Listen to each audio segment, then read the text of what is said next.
Good morning, it's the 12th of May 2010 and this is your daily outlook. German cabinet approves the bailout package. The dollar was mixed yesterday as investors remained sidelined for now as risk appetite was minimal. Wholesale inventories just missed expectations, coming in at 0.4% for the month, with no other major announcements being released. Richmond Fed Lacker, who is an FOMC voter, voiced his concern that the Fed should be careful in waiting too long before raising rates, as inflation is unlikely to stay this low and may spike unexpectedly. He said that the extended period language was still appropriate, but the Fed should consider removing it soon.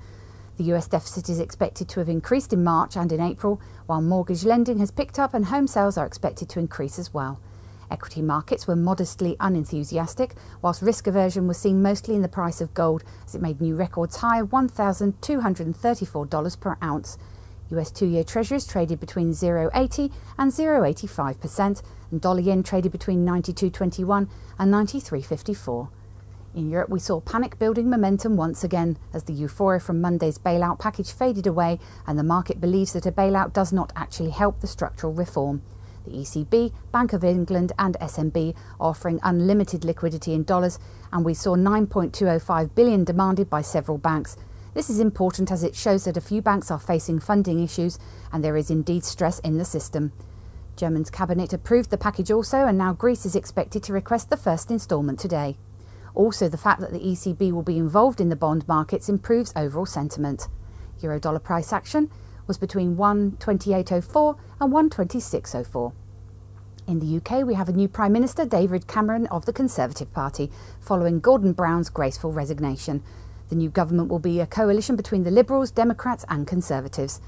From the financial calendar, we had both manufacturing production and industrial production, both beating expectations and coming in at 2.3 and 2%. Sterling dollar price action was between 150.04 and 147.20. Currencies to watch out for: the euro dollar and dollar yen. The euro dollar pivot point is at 127.25, with a preference to enter into short positions at 127.15. The dollar yen pivot point is at 92.25, with a preference to enter into long positions at 92.30. Today's calendar and market movers: UK ILO unemployment for March expected at 8%. We'll have the Bank of England inflation report. US trade balance for March expected at minus 40.1 billion, and US crude oil inventories for the week expected at 1 million. Now on to equity markets. US equities closed negative yesterday, with the Dow closing at minus 0.48% and the SP 500 at minus 0.34%. European bourses were mixed yesterday, with the FTSE closing at minus 0.99, the DAX at 0.33 and the CAC closing down at minus 0.73%. At the time of writing, the Nikkei was at minus 0.16% and the Hang Seng at minus 0.34%. This has been your Daily Outlook. I'm Emma Andre from the easy-forex dealing room. Have a good day.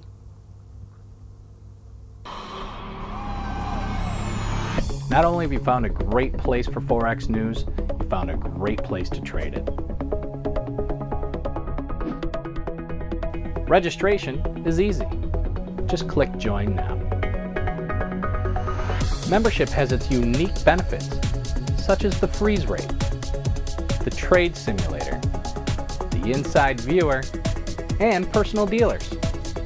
Your personal account manager is waiting for you now.